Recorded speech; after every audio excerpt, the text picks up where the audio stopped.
it's an eye-catching combination, isn't it? You'd expect the team to play in a certain way, but you just have to temper that from time to time. 5-day Test cricket is about playing smart, effective, pragmatic cricket. From time to time, you can't be gung-ho all the time, as much as Ben Stokes and Brendon McCullum would like to be, and as much as they play that way themselves.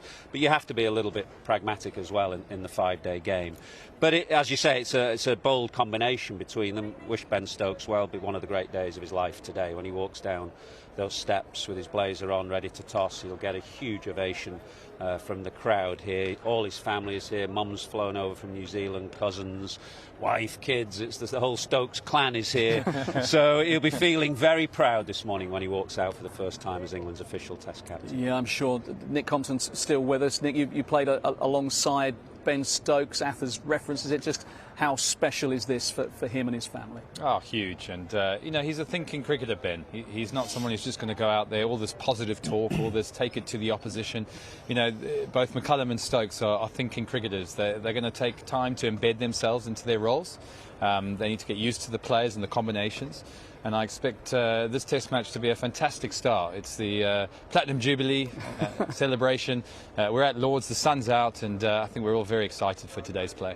Yeah, just want to ask you about Rob Key, actually, talking about Jubilee, because I think when he scored his double 100 here in 2004, the Queen was here, I think. I mean, how impressed She's have you... not been back since. No, she hasn't. Yeah, that can happen. I'm pleased you said that, not me.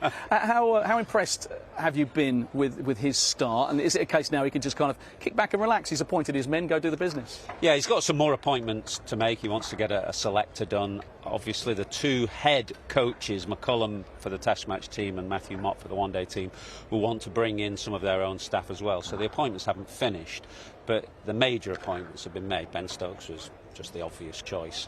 McCullum was quite a surprising choice in many ways. Firstly, his name had not been really bandied around when people were talking about Gary Kirsten and others. And then secondly, when it was, there was an assumption made that he might be in charge of England's white ball team, one-day team. So he's not taken the obvious course of action, but I like the call.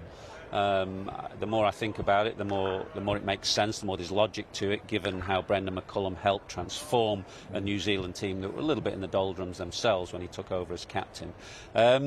How he'll do the job now, I don't know really. I mean, if I was in his position, I wouldn't be going in the dressing room very often now. I think that's very much the captain and the coach's domain. I don't know whether that's how he sees it, but I think it is time for the players and the captain and the coach to take things forward. There's the captain on our screens right now, Ben Stokes, which of course means that Joe Root drops into the rank and file. He's back amongst just the playing group, and I'm sure he'll be a big ally for Ben Stokes. You experienced that as well, being a captain and then going back to being just a player. How will Joe Root deal with that? What was that like for you? I think he'll deal with it very easily, because he had 5 years in the job, and it's a gruelling job, especially if things are not going well, and they haven't gone well for the last 2 years, with England sliding down those rankings and winning only one Test match in 17. And the job becomes a very tough one then. So whilst I don't say that he will have happily stepped down from the job, because that's a decision you make only after a good deal of thought, because you're never going to get it again, and it's the greatest honour that you can get.